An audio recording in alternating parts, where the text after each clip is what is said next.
Hi there, traders. Just about to kick off the weekend. It's been an interesting week. We had a bit of volatility today on Thursday with the ECB, and then Friday with the non-farm payroll coming in just about in line. Let's start off though and take a look at the Euro USD, and we'll go through the majors and then two of my favorite exotics, the Great Britain J, Great Britain Odd. Let's start off with the Euro. You can see that the pair spiked lower today, below the 137 level, but they couldn't close there, and it looks like we're going to get a close right around this 137 level. And really, at this point, right here, right now, I don't have any conviction for either direction. It would basically take I mean, if we did get a close, I guess my conviction at this point is if we get a close above this 137, we could see a bit of a bounce back and just continue this chop. It looks like if we look at this on a closer level, there's probably a channel going down here on the 4-hour that the cross is riding lower, and you could play that channel if you wanted to. Let's jump up onto that on a 4-hour. You could play that channel on the way down and just continue to look for any move up towards the 130.70.90 level to go short, and then look for a push back down towards the bottom of the range at 136.60 at this point. So I mean, you could just play the range, and it looks like that has been working out quite well for the last week or so. But all in all, we haven't seen the conviction to break out of the larger range, and the larger range has been what's holding this pair. There we go. The larger range is what has been just causing this pair just to consolidate at the current moment. And until we get a break of basically the bottom or a bounce off the bottom of this range around 136.21, 136.20, let's say, if we move down here and get a bounce back to the top side, that could be a good trade to play for another push right through the range, or a break below her, and then we could play towards 134. But right here, right now, the only thing you could do is look for a push back up to the top of the range, or a push back down here. Personally, I'm sidelined until I get something with I'm going to have a little bit more conviction in. The Great Britain USD, at the same time, this pair is sitting around at key support at 165.70, which is daily price support. And if we ran a fib from here to the top of this move, from the bottom to the top of this move, it's exactly the 50 fib. And we can all see that this pair is moving up in a channel. And right here, I'm going to be honest, I'm long this pair, looking for a continued push higher, looking for a push to the 167.50, and then maybe 168.20, and then a top into the break. I like it because we have Fibonacci support, we have price support, and channel support all in the same place. So we could see, I'm hoping to see a break higher into the end of the week. Now, if we do push lower, break below this ascending trend line, then all bets are off. If we look for a move down towards the 162.50. Area in the near future.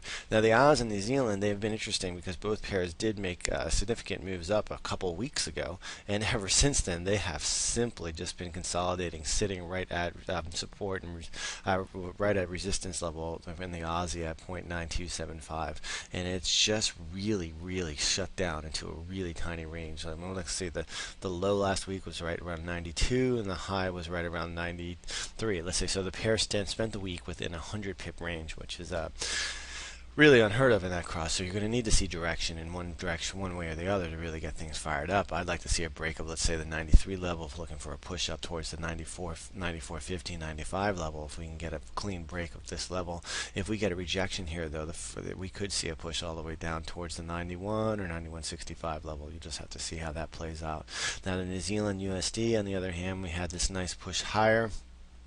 Nice push higher into the resistance zone at 0.870, and now the pair is pushed back. And as I said when we had the initial pushback, any move towards that 85, 84.30 level, this could find buyers, and we could just see a push down bounce and then a push back up higher. That's what I'm going to be looking for into the new week. The yen, now this guy has been interesting. We have big moves this week, and I wrote it up in the Great Britain JPY, I guess starting last week and into the beginning of this week. And as always, this pair has been aggravating. You can see we had the big move, and oh my gosh, it looks like we have a trend, a break of this range finally between 103.50.75, moves it up for that spike, 103.75, 103, and then 101, 101.60, and that was a pretty not so great of a daily candle below 50 fib. It could be construed as negative, but I wouldn't construe it as negative as the pullback that we did get. What we can see now is the pair is back in the resistance zone, and I was just similar to New Zealand. That would be interesting to see if we get to this 103 level, what happens there. If we have buyers coming there, we could see a bounce push back up low, higher. But if we break below this 103 level, then we can be just right back down to the races, right back into the zone, and this will just be another bleep just like we had right here. So we'll have to keep our eye on that, and probably Monday, Tuesday, the price action is going to tell us what they want to do.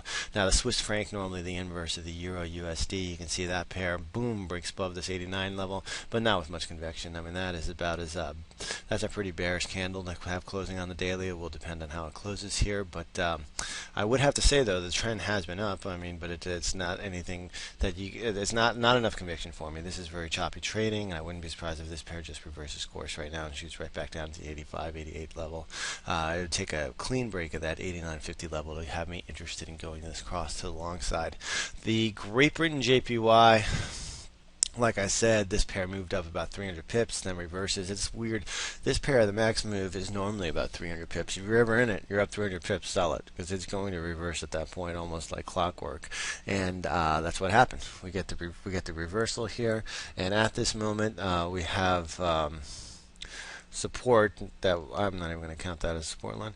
We can say we have support that starts all the way down here at 167.75, but I would bet that the 50 fib from this move is going to find some interested buyers, and that's going to be around 170.50, let's just say. So the 170.50 level, which is about 75 pips below where we are right now, could find buyers coming in, just like you can see that was the 50 fib, and we could see a bit of consolidation. But at this moment, I mean, this is a nice candle, and it could give you a chance to go short just when your stop's above this at 172.43, but that's a lot of risk. I would look for a pullback before I would do such a move. And the Great Britain nod just sitting there right on the edge. It has broken lower, 178.57, but it is still right at the edge here between the 178.50, 179.13 level, and until we get a break of that, then I wouldn't have too much excitement here. We could easily still just see it bounce, and you can see that this pair has been consolidating with real conviction as of late.